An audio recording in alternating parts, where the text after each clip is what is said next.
हमारे इस YouTube channel के सेगमेंट फास्ट न्यूज में आप तमाम का इस्तकबाल है। इस वीडियो में आप देख सकते हैं कम मिनटों में बहुत ज्यादा खबरें। तो आइए शुरू करते हैं वीडियो को और देखते हैं आज की ताजा तरीन खबरें। मुसाफिरीन मामूली तौर पर जख्मी। शहर के मुजाफात में 2 आरटीसी बसें हादसे का शिकार हो गई। राजेंद्र नगर पुलिस स्टेशन के हुदूद में वाक़ आरामघर चौराहे के सिग्नल के पास रुकी हुई आरटीसी बस को उखबी सिम से डीसीएम वैन ने टक्कर दे दी। इस हादसे में बास मुसाफिरीन जख्मी हो गए। बताया गया है कि यह हादसा उस वक्त पेश आया जब आरटीसी बस शहर की सिमत आ रही थी। एक और हादसा हैदराबाद वरंगल नेशनल हाईवे पर घटकेसर पुलिस स्टेशन के हुदूद में ऊषापुर के पास पेश आया। कार को ओवरटेक करने के दौरान बस बेकाबू होकर डिवाइडर पर चढ़कर सड़क की दूसरी सिमत चले गई और रेलिंग से टकराकर रुक गई। इस हादसे में बस में सवार बास मुसाफिरीन मामूली तौर पर जख्मी बताए गए हैं। खुशकिस्मती की बात यह है कि इस सड़क पर कोई दूसरी गाड़ी नहीं थी। साइबर जराम के शिकार म्यांमार में फंसे तेलंगाना के शहरियों की वापसी। म्यांमार के म्यावाड़ी इलाके में कायम साइबर क्राइम कैंपों में फंसे तेलंगाना के शहरी जिनको बचाया गया आज वतन वापस हुए। इन तमाम से रियासती हुकूमत ने मुकम्मल ताउन किया है। जुमेरात 6 नवंबर की रात खुसूसी इंडियन एयरफोर्स तैयारे के जरिए इन शहरियों को म्यांमार से वापस लाया गया। वजारत खारजा के अहदेदारों ने इन अफराद को जुमा 7 नवंबर को ग्रेटर नोएडा में मुतल्लिका रियासती हुक्काम के हवाले किया। वापस आने वालों में 11 अफराद का ताल्लुक तेलंगाना से है। इनमें हैदराबाद, करीमनगर, वरंगल के बशमूल मुख्तलिफ अजला के अफराद शामिल है। मुल्क वापसी के बाद मरकजी हुक्काम ने जरूरी तस्दीक अमल मुकम्मल किया, जिसके बाद तेलंगाना के शहरियों को नई दिल्ली में वाक़ तेलंगाना भवन के हुक्काम के हवाले कर दिया गया। इलेक्शन से पहले जुबली हिल्स में भारी नकदी की इत्तला पर धावा। बीआरएस कायदीन के घरों की तलाशी। रविंदर राव बरहम। हैदराबाद के जुबली हिल्स असेंबली हल्के के वोटरों में रकम तकसीम करने के लिए भारी मकदार में नकदी जमा की जाने की इत्तला पर जुमे की सुबह इलेक्शन फ्लाइंग स्क्वाड ने मुकामी पुलिस के साथ मिलकर बीआरएस के साबिक रुकन असेंबली मर्री जनार्दन रेड्डी के मकान पर अचानक धावा किया। जरा के मुताबिक घर के हर कोने की बारीकी से तलाशी ली जा रही है। इसी तरह कोकटपल्ली के बीएसपी कॉलोनी में वाक़ बीआरएस के रुकन कौंसिल रविंदर राव के मकान पर भी पुलिस ने तलाशी मुहिम चलाई। इस कार्रवाई पर रविंदर राव ने शदीद बरहमी का इजहार किया और इल्जाम लगाया है कि इंतखाबी ज़ाब्ता नाफिज न होने वाले इलाके में पुलिस ने इनके घर में दाखिल होकर बदतमीजी की है। इंतखाबात के दौरान तलाशियां फितरी बात है, वज़ीर ट्रांसपोर्ट ने कहा। वज़ीर ट्रांसपोर्ट पूनम प्रभाकर ने रिमार्क किया है कि इंतखाबात के दौरान इलेक्शन हुक्काम की तलाशी मुहिम फितरी बात हुआ करती है और तलाशी मुहिम पर मुतय्यन flying squads direct election commission के दायरे में काम करते हैं। बीआरएस के चंद कायदीन के मकानात की तलाशियों की इत्तलात के दरमियान वज़ीर ट्रांसपोर्ट ने कहा है कि इंतखाबी ज़ाब्ता अखलाक़ी खिलाफ वर्जी की शिकायत मौसूल होने पर इलेक्शन कमीशन के फ्लाइंग स्क्वाड्स तलाशियां लिया करते हैं। उन्होंने बीआरएस कायदीन पर इल्ज़ाम आयद किया है कि इन्हें हर मसले पर सियासत करने की आदत हो गई है। उन्होंने वजाहत की है कि इंतखाबी अहदेदारों की इन कार्रवाइयों से हुकूमत या कांग्रेस का कोई ताल्लुक नहीं है। अपोजिशन बीआरएस गैर ज़रूरी तौर पर कांग्रेस हुकूमत को बदनाम कर रही है। 19 से 21 दिसंबर Hyderabad international short film festival होगा। रियासती हुकूमत ने रियासत के फिल्म और टेलीविजन शोबे को मुस्तहकम बनाने के मकसद से 3 अहम इक़दामात की मंजूरी दी है। ये फैसले रियासती वज़ीर सिनेमाटोग्राफी कोमटिरेड्डी वेंकटरेड्डी की क़यादत में किए गए। तेलंगाना फिल्म डेवलपमेंट कॉरपोरेशन यानी TGFDC को Hyderabad international short film festival की सरपरस्ती की मंजूरी दी गई, जो 19 से 21 दिसंबर 2025 को Dada Saheb फोल्के school of film studies के इश्तिराक से मुनक़्क़िद होगा। इस तक़रीब के लिए कॉरपोरेशन के फंड्स में 30 लाख रुपये मुख्तस किए गए हैं। तेलंगाना टेलीविजन अवार्ड्स 2024 के लिए तरीक़ेकार, ज़वाबित और लोगो डिज़ाइन तैयार करने के लिए एक कमेटी कायम की गई है, जिसमें मीडिया और एंटरटेनमेंट से वाबस्ता सीनियर शख्सियात शामिल होंगी। यंग फिल्म मेकर्स अवार्ड तक़रीब की भी मंजूरी दी गई है। इस प्रोग्राम के लिए भी 30 लाख रुपये का बजट मंजूर किया गया है। वज़ीर कोमटिरेड्डी वेंकटरेड्डी ने कहा है कि ये इक़दामात रियासत में तख्लीक़ी सलाहियतों को फ़रोग़ देने और फिल्म और टेलीविजन शोबे में नए फ़नकारों को बेहतर मौक़े फराहम करने की हुकूमत के अज़्म की अक्कासी करते हैं। ऑटो ड्राइवर की खातून के साथ काबिल एतराज़ हरकत वीडियो वायरल। सोशल मीडिया पर एक ऑटो ड्राइवर की काबिल एतराज़ हरकत का वीडियो तेज़ी के साथ वायरल हो गया। किसी सारिफ ने यह video commissioner police Hyderabad VC Sajjanar को भी टैग किया है। सोशल मीडिया पर वायरल वीडियो में देखा जा सकता है कि ऑटो ड्राइवर ड्राइविंग सीट पर बैठा हुआ है, जबकि इसके बाजू एक खातून भी सवार है और वो दोनों काबिल एतराज़ हरकत करते हुए नजर आए। ये वाक़या चादरघाट का बताया जा रहा है। ताहम ये वाक़या कब पेश आया, इसका फौरी तौर पर पता नहीं चल सका कि सड़क से गुजरने वाले किसी राहगीर ने इस मंजर की वीडियोग्राफी कर ली, जो तेज़ी के साथ सोशल मीडिया पर वायरल हो गया। जहानुमा में मुफ्त health camp. Maitri hospital Mehdipatnam की जानिब से 9 नवंबर बरोज़ इतवार Jama Masjid Amir Hamza model town colony Jahanuma में एक मेगा मुफ्त हेल्थ कैंप मुनक़्क़िद किया जा रहा है। कैंप सुबह 9:30 बजे से दोपहर 2:30 बजे तक रहेगा, जिसमें कई मुफ्त तिब्बी सहूलियात फराहम की जाएंगी। कैंप में मुफ्त दवाएं, मुफ्त डॉक्टर कंसल्टेशन के साथ साथ ब्लड प्रेशर, शुगर टेस्ट और ECG की सहूलत भी फराहम की जाएगी। इस मौके पर जनरल फिजिशियन, ऑर्थोपेडिक और गायनोकोलॉजी माहिरीन मरीजों का मुआयना करेंगे। हॉस्पिटल इंतजामिया के मुताबिक कैंप में शिरकत करने वाले अफराद को पहली बार हॉस्पिटल में कंसल्टेशन की सहूलत बिल्कुल मुफ्त दी जाएगी। कम उम्र लड़कों ने खोया हुआ फोन वापस करके हैदराबाद पुलिस का दिल जीत लिया। एक दिल को छू लेने वाले वाक़े में 4 लड़कों ने 29 अक्टूबर को हैदराबाद पुलिस को एक गुमशुदा फोन वापस कर दिया, जो बिलाखिर 6 नवंबर जुमेरात को इसके हकीकी मालिक तक पहुंच गया। पुलिस ने लड़कों के खुलूस की तारीफ करते हुए कहा कि इक़दार जवान होते हैं और हमेशा चमकते हैं। हैदराबाद पुलिस के एक्स हैंडल ने भी इस वाक़े के बारे में पोस्ट किया और लड़कों के लिए तारीफें बरसने लगी। वो स्कूल और मुआशरे की तरफ से खुसूसी तारीफ के मुस्तहिक़ हैं। पुलिस वालों से दरख्वास्त है कि वो तारीफी सर्टिफिकेट जारी करें। एक ने तबसरा किया जबकि दूसरे ने इनकी परवरिश के लिए अपने वालिदैन की तारीफ की। मौजूदा मुआशरे के तारीख हालात में ऐसे वाक़यात उम्मीद की किरण का काम करते हैं और इंसानियत पर एतमाद बहाल करते हैं। मनमानी फीस और डोनेशन लेने वाले तालीमी इदारे हुकूमत को ब्लैकमेल कर रहे हैं, रेवंत रेड्डी ने कहा। चीफ मिनिस्टर रेवंत रेड्डी ने फीस रिम्बर्समेंट के बकायाजात के मसले पर प्राइवेट तालीमी इदारों की हड़ताल पर सख्त बरहमी का इजहार किया। उन्होंने कहा है कि तलबा की जिंदगी से खिलवाड़ करने वाले तालीमी इदारे और सियासी पार्टियों को बर्दाश्त नहीं किया जाएगा। रेवंत रेड्डी कल प्रेस कॉन्फ्रेंस से खिताब करते हुए तालीमी इदारों की हड़ताल को गैर मुनसिफाना करार दिया। उन्होंने कहा कि कांग्रेस दौरे हुकूमत के बकायाजात मरहलेवार तौर पर जारी करेगी और इस सिलसिले में कॉलेजेस के इंतजामिया को वाकिफ कराया गया। बावजूद इसके कि हड़ताल के जरिए तलबा की जिंदगी से खिलवाड़ करना ठीक नहीं। चीफ मिनिस्टर ने कहा कि बकायाजात आज नहीं तो कल वसूल हो जाएंगे, लेकिन कॉलेजेस को बंद रखते हुए तलबा के तालीमी नुकसान की पाबजाई कैसे की जा सकती है। चीफ मिनिस्टर ने कहा कि हुकूमत के पास फंड्स की कोई कमी नहीं है। तमाम तबकात की फलाही स्कीमात पर अमल आवरी को यकीनी बनाना हुकूमत की जिम्मेदारी है। रियासत में हर महीना 18,000 करोड़ की आमदनी सरकारी खजाने को हासिल हो रही है। तनख्वाहों, सूद की अदायगी और दीगर खर्चात के बाद महज 5,000 करोड़ रुपए बच रहे हैं। उन्होंने कहा कि सिर्फ 5,000 करोड़ से रियासत को कैसे चलाया जा सकता है। चीफ मिनिस्टर ने प्राइवेट कॉलेजेस पर हुकूमत को ब्लैकमेल करने का इल्जाम किया और कहा कि तालीमी इदारे बंद रखने वालों से मुज़ाकरात क्यों किए जाएं। कौन सा कॉलेज कितना डोनेशन ले रहा है मैं अच्छी तरह जानता हूं। कॉलेजेस में क़वायद की कोई पाबंदी नहीं है। मनमानी फीस तलबा से वसूल की जा रही है।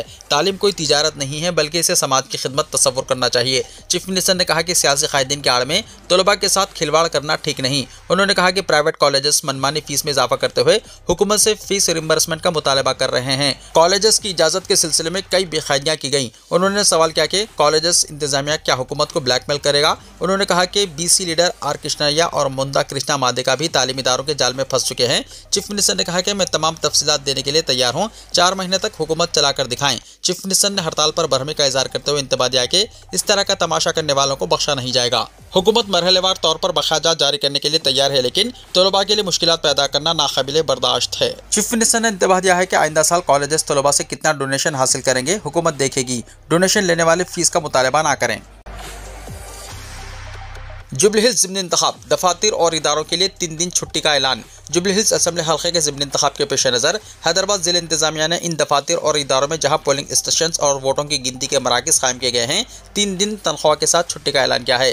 कलेक्टर हैदराबाद हरिचंदना दासरी की जानिब से जारी करदा हुक्म के मुताबिक 11 नवंबर को पोलिंग के दिन छुट्टी रहेगी। इसके अलावा पोलिंग से एक दिन पहले यानी 10 नवंबर और गिनती के दिन 14 नवंबर को भी छुट्टी का ऐलान किया गया है। हुक्मनामे में कहा गया है कि मुतल्लका महकमों और इदारों के तमाम सरबराहान जहाँ पोलिंग स्टेशन या गिनती मराकज़ कायम हैं, इन अहकामात पर सख्ती के साथ अमल दरामद यकीनी बनाएं। 7 दिन तक मौसम के खुश्क रहने का इम्कान। महकमा मौसमियात ने जुमे को कहा है कि इम्कान है कि आइंदा 7 दिन के दौरान तेलंगाना में मौसम खुश्क रहेगा। यहाँ जारी करदा यौमिया मौसमी रिपोर्ट में कहा गया है कि गुज़िश्ता 24 घंटों के दौरान तेलंगाना में 1 या 2 मुकामात पर बारिश हुई। इस मरतबा होंगी कड़ाके की सर्दियाँ। इस साल तमाम मौसम गैर मामूली रहे हैं। गर्मियों में शदीद धूप और तपिश ने लोगों को परेशान किया, जबकि बरसात के मौसम में गैर मुतवक्को बरसात हुई। इसी सिलसिले में माहिरीन मौसमियात का कहना है कि इस बार नवंबर के महीने में पिछले 7 साल के बाद रिकॉर्ड सर्दी दर्ज होने का इम्कान है।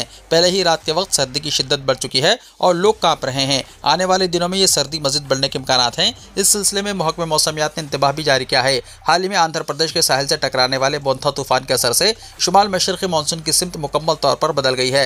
इसी दौरान माहिरीन का कहना है कि आइंदा 10 से 15 दिनों तक खुश्क मौसम बरकरार रहने का इम्कान है। इस दौरान रातों में ठंडी हवाएं चलने की तवक्को है। माहिरीन मौसमियात ने अवाम से अपील की है कि वो सर्दी के असरात से महफूज रहने के लिए खुद को तैयार रखें। सोना 10,000 रुपये और चांदी 21,000 रुपये सस्ती। 14 दिन में कीमती धातों की बड़ी गिरावट। सोना और चांदी की कीमतों में गिरावट का सिलसिला मुसलसल जारी है। गुज़िश्ता 14 कारोबारी दिनों के दौरान 1-2 दिन के मामूली इजाफे को छोड़ दिया जाए तो दोनों कीमती धातों के दाम मजमूई तौर पर नीचे ही आ गए हैं। अपने हाई लेवल से गोल्ड और सिल्वर की कीमतों में ज़बरदस्त कमी दर्ज की गई है, जिसकी वजह से खरीदारों के लिए एक मौका बन गया है कि वो ताज़ा नर्ख के जानने के बाद ही सरमायाकारी या खरीदे का फैसला करें। इंडियन बुलियन ज्वेलर्स एसोसिएशन के मुताबिक 17 अक्टूबर को 10 ग्राम 24 कैरेट सोना 1,30,874 रुपये में दस्तयाब था, जबकि जुमे के रोज़ ये घटकर 1,20,100 रुपये पर आ गया, यानी महज 2 हफ्तों में सोना 10,774 रुपए तक सस्ता हो चुका है। चांदी की बात की जाए तो सूरत हाल इससे भी ज्यादा खराब है। 17 अक्टूबर की शाम को 1 किलो चांदी का रेट 1,69,230 रुपए था, जो कि अब घटकर 1,48,275 रुपए रह गया है, यानी चांदी 20,955 रुपए सस्ती हो चुकी है। बंद हो चुके करेंसी नोट्स की तब्दीली का कोई इम्कान नहीं। रिजर्व बैंक ऑफ इंडिया ने 500 और 1000 रुपए के करेंसी नोट्स की तब्दीली से मुताल्लिक सोशल मीडिया में वायरल खबरों को बेबुनियाद करार दिया। मरकजी हुकूमत ने साल 2016 में 500 और 1000 के करेंसी नोट्स को मनसूख कर दिया था। मनसूखशुदा नोटों की तब्दीली के सिलसिले में रिजर्व बैंक ऑफ इंडिया से नए कवायद की इजराई के बारे में सोशल मीडिया में खबरें वायरल हो रही है।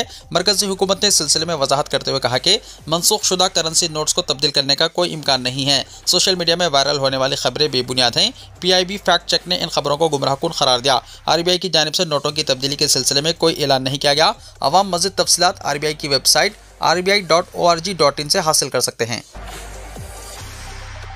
आखिरी रसूमात के बाद एक शख्स जिंदा घर वापस। छत्तीसगढ़ के जिले सूरजपुर के चंदपुर गांव से ताल्लुक रखने वाला 25 साला पुरुषोत्तम इन दिनों सुर्खियों में है। 2 दिन तक लापता रहने के बाद इसकी कोई खबर न मिलने पर इसके घर वाले सख्त परेशान हो गए और पुलिस में शिकायत दर्ज कराई। इसी दौरान मनपुर इलाके के कुएं से एक नाश बरामद हुई, जिसे पुलिस ने इसके अरकान खानदान को दिखाया। नाश देखकर अरकान खानदान ने समझा कि ये पुरुषोत्तम ही है और इसके आखिरी रसूमात अदा कर दी गई। बाद में जब कुछ रिश्तेदार घर पहुंचे तो उन्होंने बताया कि उन्होंने पुरुषोत्तम को अंबिकापुर में देखा है। ये सुनकर सब हैरान रह गए। अरकान खानदान फौरन 45 किलोमीटर दूर अंबिकापुर गए और वहां मौजूद पुरुषोत्तम को मंगल के दिन गांव वापस ले आए। अब पुलिस इस बात की तफ्तीश कर रही है कि जिस नाश की आखिरी रसूमात अदा की गई है वो दरअसल किसकी थी। असिस्टेंट सुपरिटेंडेंट ऑफ पुलिस संतोष महतो ने बताया है कि इस मामले की तफसीली जांच शुरू कर दी गई है। दिल्ली चांदनी चौक का नाम बदल दिया जाए, बीजेपी का मुतालबा। भारतीय जनता पार्टी यानी बीजेपी की पंजाब यूनिट ने दिल्ली में वाक़ तारीखी चांदनी चौक का नाम बदलकर शीशगंज रखने का मुतालबा किया है। 25 नवंबर को गुरु तेग बहादुर की 350वें यौम शहादत से पहले पार्टी ने यह अपील दिल्ली हुकूमत के सामने रखी है। पंजाब बीजेपी की लीडर और पार्टी के तर्जुमान प्रीतपाल सिंह बलीवाल ने चीफ मिनिस्टर दिल्ली रेखा गुप्ता को मकतूब रवाना करते हुए मुतालबा किया। उन्होंने मकतूब में लिखा है कि ये हिंदुस्तान की रवादारी, बहादुरी और अक़ीदे की आज़ादी के इक़दार को एक तारीखी खिराज तहसीन पेश करेगा। साथ ही उन्होंने कहा है कि वो एक सिख और हिंदुस्तानी दोनों के तौर पर हिंदुस्तान के मुहाफिज की बेमिसाल कुर्बानी को याद करने के लिए लिख रहे हैं। गुरु तेग बहादुर ने मजहब आज़ादी के हक़ और इंसानियत के ज़मीर की हिफाजत के लिए अपनी जान कुर्बान कर दी। बॉलीवुड अदाकारा कटरीना कैफ मां बन गई। बॉलीवुड की मारूफ और दिलकश जोड़ी कटरीना कैफ और विकी कौशल के घर खुशियों की लहर दौड़ गई है। अदाकारा ने कल जुमा 7 नवंबर 2025 को एक बेटे को जन्म दिया। इस खुशखबरी का ऐलान खुद विकी कौशल ने अपने इंस्टाग्राम अकाउंट के जरिए किया, जिसके बाद सोशल मीडिया पर मुबारकबादियों का सिलसिला शुरू हो गया। विकी कौशल ने इंस्टाग्राम पर एक दिल को छू लेने वाली पोस्ट शेयर की, जिसमें लिखा था, हमारे घर में खुशियों ने कदम रख दिया है। बहुत सारे प्यार और दुआ के साथ हम अपने बेटे का इस्तकबाल कर रहे हैं। सोशल मीडिया पर यह खुशखबरी वायरल हो चुकी है और फैंस खुशी का इजहार कर रहे हैं। काबिल जिक्र है कि कटरीना कैफ और विकी कौशल ने तकरीबन 1.5 महीने पहले अपनी पहली औलाद की खबर सोशल मीडिया पर मद्दाहों के साथ शेयर की थी। कटरीना ने अपने इंस्टाग्राम पर एक खूबसूरत तस्वीर पोस्ट की थी, जिसमें विकी कौशल मोहब्बत से इन्हें थामे हुए थे। इस मौके पर फिल्मी दुनिया की मशहूर शख्सियत ने भी इन्हें ढेरों दुआएं दी थी। कटरीना कैफ ने अपने हमल के दौरान मीडिया से दूरी बनाए रखी और ज्यादातर वक्त घर पर ही गुजारा। कटरीना कैफ और विकी कौशल ने 9 दिसंबर 2021 को राजस्थान के एक शाही रिजॉर्ट में शादी की थी। इस जोड़े की शादी न सिर्फ मद्दाहों बल्कि फिल्मी दुनिया में भी तवील अरसे तक जेर बहस रही। दोनों की जोड़ी को बॉलीवुड की सबसे पसंदीदा जोड़ियों में शुमार किया जाता है। इत्तलात के मुताबिक मां और बच्चा दोनों सेहतमंद हैं।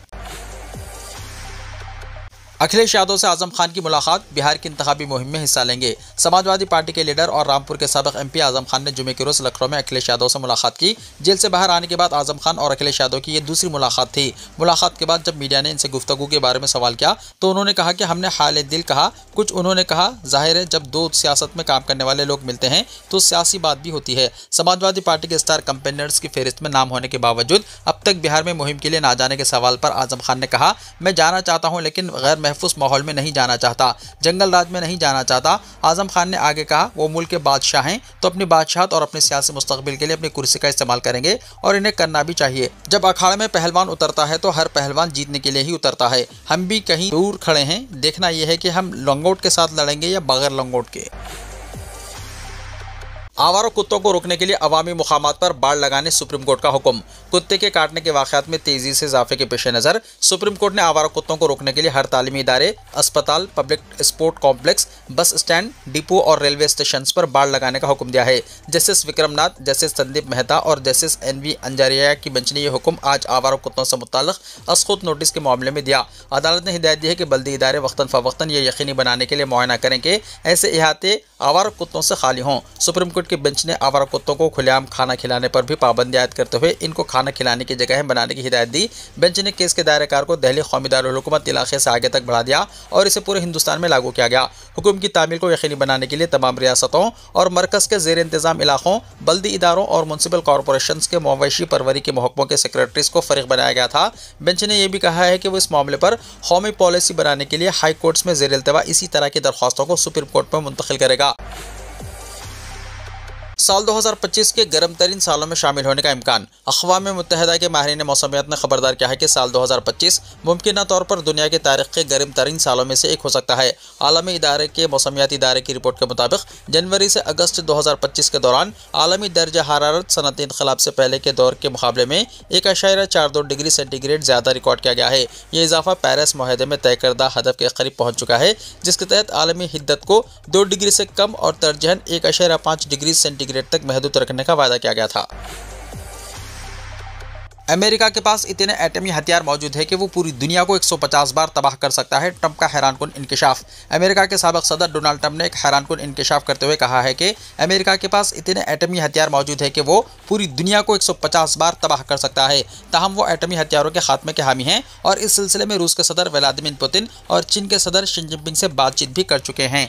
फ्लोरिडा के मियामी में मुनक्किदा अमेरिकन बिजनेस फोरम से खिताब करते हुए ट्रंप ने कहा है कि दुनिया के ममालिक को एटमी असलहे पर रकम खर्च करने के बजाय अवामी फलाह और बहबूद के कामों पर तवज्जो देनी चाहिए ताकि दुनिया में पायदार अमन कायम हो सके।